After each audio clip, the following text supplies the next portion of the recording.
So yan, here today we starting our journey where we can build our very first own trading hall sa Minecraft. I think we will start creating the area muna kasi hindi ko for sure kung paano natin gagawin tong trading hall, no. Gumawa lang ako ng butas na malaki. Mahaba at malaki. Ito yung trading hall na gagawin natin. Dito natin ikukulo yung mga villager. Ay pagtatrabahuhin, quote-unquote pagtatrabahuhin. Who inspire you to make video? Grabe! Ano to? Job interview? Okay. Gusto ko yan para ma-practice ako para pag i-invite ako sa mga server, no? Who inspired me to make my own video sa Minecraft? Actually, it's all my cousin, no? Mga cousin ko sa sa mga kid na cousin ko. Kasi before, di ako naglalaro ng Minecraft. Nung niyayan lang nila ako maglaro ng Minecraft, doon na ako naglaro ng Minecraft. So, first, sinadjust nila na since, Kuya, maganda naman yung computer mo, ya. Bakit Bakit ayaw mo mag-Minecraft? Sabi ko, I think, para sa akin, mga kids, pang kids yung game eh. Or sa akin, before, pang kids yung game. Tapos sabi nila, want to join to our Minecraft world, kuya? Look mo lang. Tapos sige, wala akong Minecraft. So, ang sinolusyon ko doon na wala akong Minecraft is, bumili ako ng Minecraft. Hindi ko alam na meron palang Minecraft na libre lang. So, binili ko siya sa Microsoft. Tapos sabi ko, tara, laro tayo. And then, yun. Pinakita sa akin nila yung world nila. Ang dami nilang ginagawa. Then, sabi ko, kala ko, pambata lang yung Minecraft na. In a way, for kids ay game for a kid, diba? Nung nakita ko na yung mga ginagawa ng mga pinsan ko, parang hindi sila bata, min. Ang dami nilang integrated stuff na ginagawa, especially yung mga redstone. Like ko, pambata pa ba to? Parang hindi na to pambatang game eh, kasi ang dami nilang ginagawa. So, yun. Sila yung nag-inspire sa akin maggawa ng video sa YouTube kasi sinadjust rin nila sa akin. Minecraft teach us that creativity is not limited. Yun yung nakita ko na, grabe. Gumawa sila ng Eiffel Tower, gumawa sila ng malaking simbahan. Di ko alam kung ano pinagagawa nila sa buhay. Nag-asa ko day before na kung yung pambatang laro to, pero parang in a way, parang ang mature nila gumawa kasi ako, hindi ko maisip na kaya ko ba yan? Ganun. Magagawa ko ba yan? Kaya yun yung nag-provide sa akin ng fuel na mag-engage sa Minecraft. Na, since kaya nung mga pamangkin ko, mga pinsan ko, tapos pamangkin ko, what if ako diba? Yun yung inisip ko. Para sa akin, the person who inspired me to make video is Christian PH and the Slida Miner. Yun. Alam mo, kung di nila sinabi yung Kadacraft before, wala akong alam na paano ko gagawin yung video sa story time. Story time. Wala akong alam kung paano gawin yung video sa Minecraft, like kung paano ko siya i-record, kung paano mag-portray ng video na for Minecraft, diba? Kasi sa akin, hindi ko alam yun, min. Na parang tila bang wala akong alam talaga sa game. Ayun, winatch ko sila mga season. Hindi naman kadami-daming episode, pero winatch ko yung mga episode nila. Tapos, tinatry ko i-imitate. Yun na lang yung ginagawa ko. Yan. Sorry if I'm not, parang magaling mag-build ng... Kasi, it's my first time actually. Hindi ako ganun kagaling as a builder. Or kung ano lang pumapasok sa utak ko, yun na yun. And then, I'll try to make it. Pero, yun, di ko rin magawa eh. Pero, I'll did my best. Ayan. Ito entrance. Gawin natin siya Mineshop style. Mineshop.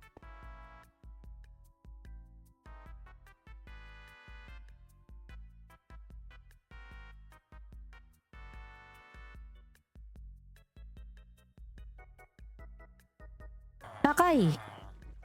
Ayaw niyo sumakay. Ayan o, sakay siya. Ang hirap pala magganto. Wait lang, villager, wag ka muna uwi. Kasi tinetest ko yung mga powered supply dito sa aking Rio. Uy, akit kaya yan? Hindi kaya. Bigat mo! Uy, stop ka, stop! Ay, wala na.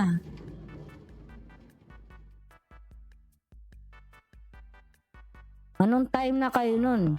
I-mention nyo ako kung ano time nyo. Tignan mo, para siyang button nakasilip sa counter. Pabili! Pili ako, candy! Ano sa'yo? Smite 3. Ay, 2. Pangit yan.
Tapos na ang trading hall natin.